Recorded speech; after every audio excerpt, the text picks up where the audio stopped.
Israeli airstrikes destroy a building in Gaza containing educational centers belonging to the Islamic University. And militants' rockets killed 2 in southern Israel. The Indian Navy is working to rescue 400 people from ships off the coast of Mumbai after a deadly cyclone struck the western coast. Spanish officials deploy troops to Ceuta to patrol the border with Morocco after thousands of migrants swam into the city. And in Brazil, more than 400,000 people have been affected by flooding brought on by heavy rains along the Amazon River.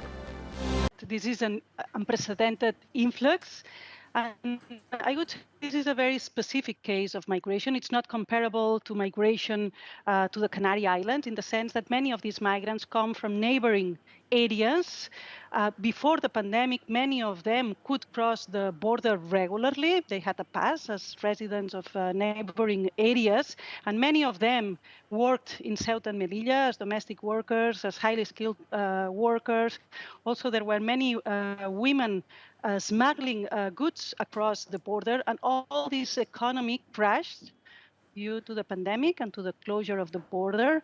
So these people, many of them have already ties with Ceuta and Melilla, and they are now crossing the border irregularly due to the context and the closure of the border in a context of pandemic.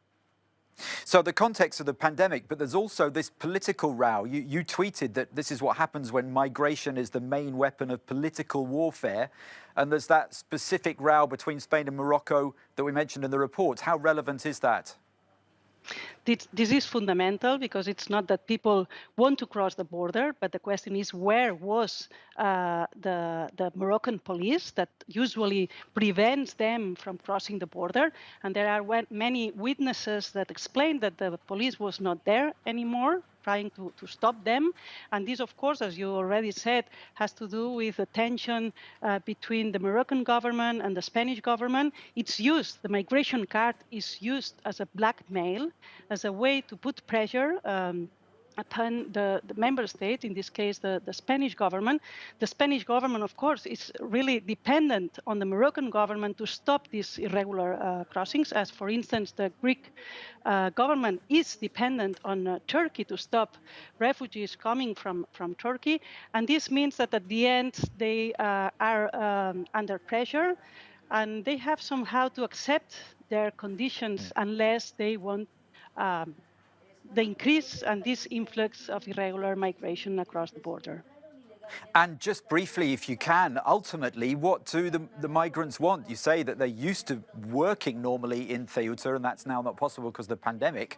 Do they ultimately want to get to the European mainland, and is there a role for the EU here? I guess that there are many reasons, but this is why I said that this is a very specific case, because Ceuta and Melilla are very specific. These are economies that depend on this border crossing, these trans-border economies. And both economies in Ceuta and Melilla and also in the neighboring areas in Morocco depend on this border crossing in these trans-border economies. And this is what was suddenly stopped due to the pandemic.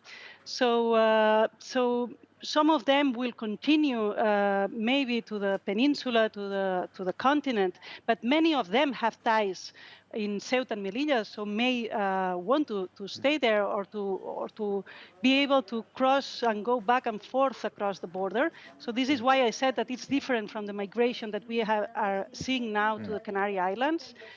Let's see what happens. Many of them will be returned, but of course for that, the position of the Moroccan government is fundamental to see whether the Moroccan government will accept these returns